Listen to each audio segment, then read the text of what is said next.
Here's another clinical case where we used 4 miniscrews to distalize 4 segments simultaneously. We have crowding on the lower jaw, and just by stripping alone, we won't be able to fix it.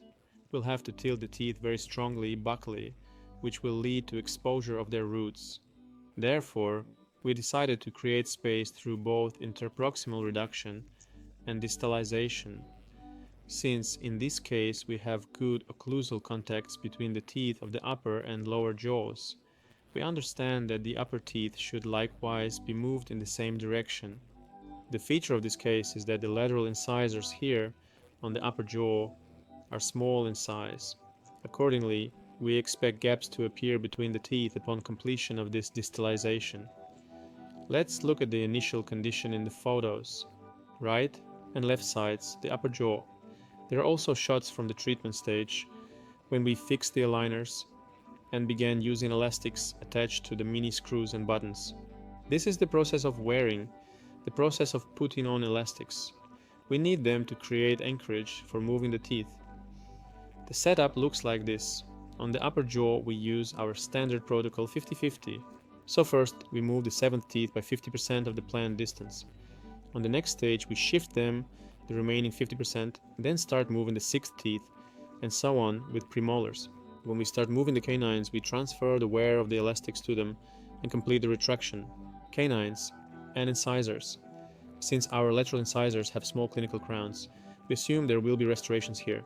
Now let's look at the lower jaw. The feature of the lower jaw is that distalization, no matter how hard we try, occurs mainly due to the tilting of the teeth. Accordingly, that is how we model it. Even if we really want it otherwise, the force we apply is still directed to the crown portion of the tooth. What will happen in this case? The crown will tilt and be lifted vertically, so we'll model it how it really works from the beginning. Therefore, we also move according to the 50-50 protocol due to the tilts. We distalize, and then place the buttons on the canines once the premolar and molar movement is completed, and proceed with the retraction of the teeth. Now, let's look at the other side. It's the same situation. You can see the long roots and the relatively small crown. The tooth will not move bodily. If we move the molar bodily, in reality, it will tilt. This means the aligner will stop feeding the tooth crown. We don't want to do refinements, so we plan that the lower molars tilt, and since we have good anchorage due to wearing elastics that go from mini screws to the teeth, we can work simultaneously with the front teeth to save some time. This is the result we achieved after restoration. We preserved the existing occlusal contacts.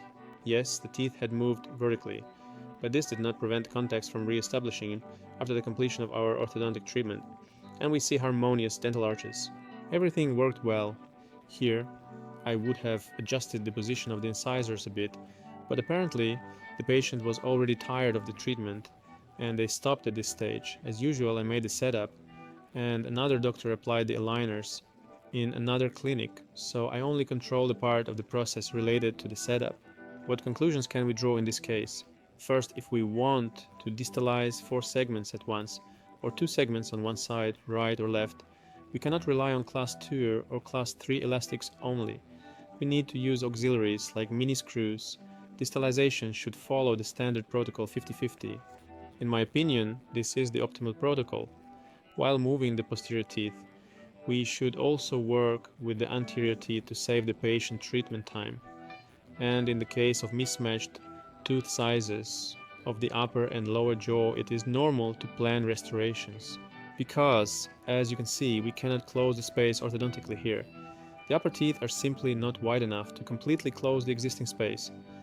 I also remind you that I uploaded the setup to our viewer.dental.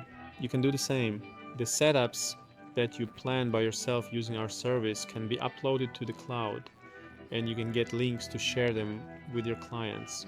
You can customize the design, add your logo, your colors, your icons, your domain name.